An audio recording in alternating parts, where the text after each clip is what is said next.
మధ్యప్రదేశ్లో జబల్పూర్లో ఘోర ప్రమాదం చోటు చేసుకుంది. హైవేపైకి ట్రక్కు రాంగ్ సైడ్లో రావడంతో ఈ ప్రమాదం జరిగింది. ఈ ప్రమాదంలో హైదరాబాద్లో నాచారం ఏరియాకు చెందిన 7 ఘటనాస్థలంలో ప్రాణాలు కోల్పోగా 6 బస్సులో చిక్కుకుపోయారు. సంఘటనా స్థలంలో సహాయక చర్యలు చేపట్టిన పోలీసులు క్షతగాత్రులను సమీపంలో సిహోరి ప్రభుత్వ ఆసుపత్రికి తరలించారు. వీరంతా ప్రయాగ్రాజ్లో కుంభమేళాకు వెళ్లి తిరిగి వస్తుండగా ఈ ప్రమాదం జరిగింది. తొలుత ప్రమాదానికి గురైన వారు ఏపీ వారిగా భావించగా సంఘటనా స్థలంలో దొరికిన ఆధారాలతో తెలంగాణకు చెందిన వారుగా గుర్తించారు. మహాకుంభమేళకు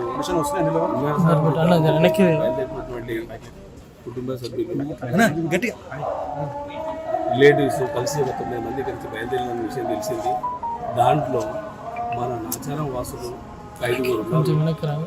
దాంట్లో 9 మంది వ్యాన్లో ఉన్నారు. దాంట్లో 7 చనిపోయారని చెప్పేసి రిపోర్ట్ వస్తుంది.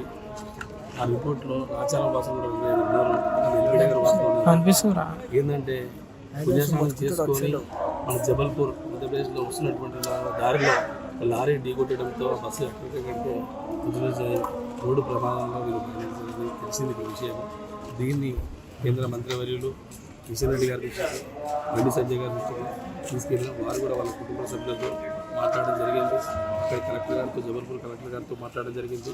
ఆ తర్వాత రంగారెడ్డి కలెక్టర్ గారితో ఇప్పుడు కూడా మాట్లాడడం జరిగింది. వాళ్ళు కూడా రిపోర్ట్ ఇచ్చారు. వాళ్ళని ఎత్తులతోటి కొంచెం సీరియస్గా ఉందని చెప్పి వాళ్ళు కూడా సమాచారం ఇచ్చారు. బయలుదేరమని చెప్పారు. వాళ్ళు కుటుంబ సభ్యులు కొంతమంది బయలుదేరుతున్నారు.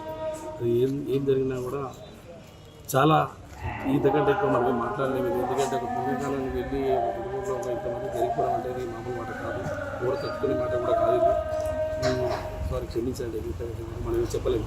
ఏంటంటే మహాకుంభమేళకు బయలుదేరినటువంటి కుటుంబ సభ్యులు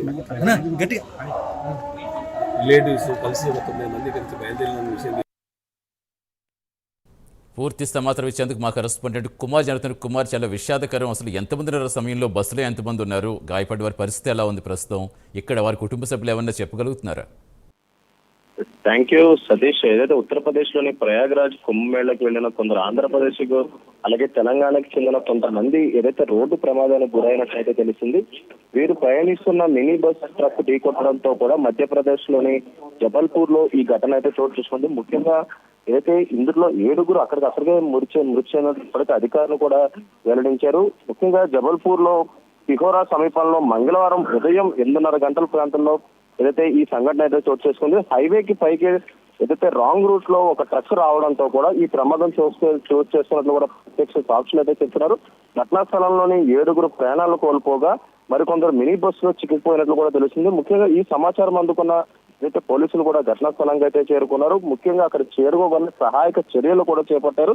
మృతులందరూ కూడా ఏదైతే తెలంగాణ వాసులుగా అయితే గుర్తిస్తున్నారో అక్కడ వీళ్ళందరూ చనిపోయిన చోట వాళ్ళ ఐడి కార్డులో ఏదైతే పోలీసులు పర్యవేక్షించారు. ఈ నేపథ్యంలోనే ఐడి కార్డులోని ఇటు తెలంగాణ వాసులుగా అయితే ప్రస్తుతం గుర్తించారు. వీళ్ళందరూ కూడా నాచారానికి చెందిన వ్యక్తులుగా అయితే తెలుస్తుంది. మృతి చెందిన వారిలో కూడా నవీన్, బాలకృష్ణ, సంతోష్, శశికాంత్, రవి, ఆనంద్ అలాగే మల్లారెడ్డి మొత్తం 7 కూడా ఏదైతే నాచారాన్ని హైదరాబాద్ లో నాచారానికి చెందిన వాళ్ళకి అయితే ప్రస్తుతం ఏదైతే తెలుస్తుంది. ముఖ్యంగా ప్రస్తుతం ఆ ఘటనా స్థలం దగ్గర అసలు ఈ రాంగ్ రూట్ లో వచ్చిన ట్రక్ ఏ విధంగా ఈ యాక్సిడెంట్ గురైందనే కోణంలో ప్రస్తుతం పోలీసులు విచారణ అయితే కొనసాగిస్తున్నారు. ముఖ్యంగా కుంభమేళకి వెళ్లి తిరిగి వస్తున్న సమయంలో ఈ ఘటన అయితే చోటు చేసుకుంది. వాస్తవంగా ఏదైతే ఈ కుంభమేళ జరుగుతున్నప్పటి నుంచి కూడా ఇటు తెలంగాణ నుంచి లేదా ఆంధ్ర నుంచి చాలా మంది జనాలు అయితే వెళ్తున్నారు. కానీ అప్పటికే అధికారులు కూడా ఏదైతే జాగ్రత్తలు పాటించి వెళ్ళాలంటూ కూడా అధికారులు అయితే సూచిస్తున్నారు. కానీ అనుకోకుండా ఇలాంటి సంఘటన చోటు చేసుకోవడంతో కూడా ఒక్కసారిగా ఏదైతే విషాదం చోటు చేసుకుందని చెప్పొచ్చు. ఇందులో 7 చనిపోయిన వ్యక్తులందరూ కూడా ఇటు హైదరాబాద్ నాచారానికి సంబంధించిన వ్యక్తులుగా అయితే ఇప్పటికే అధికారులు అయితే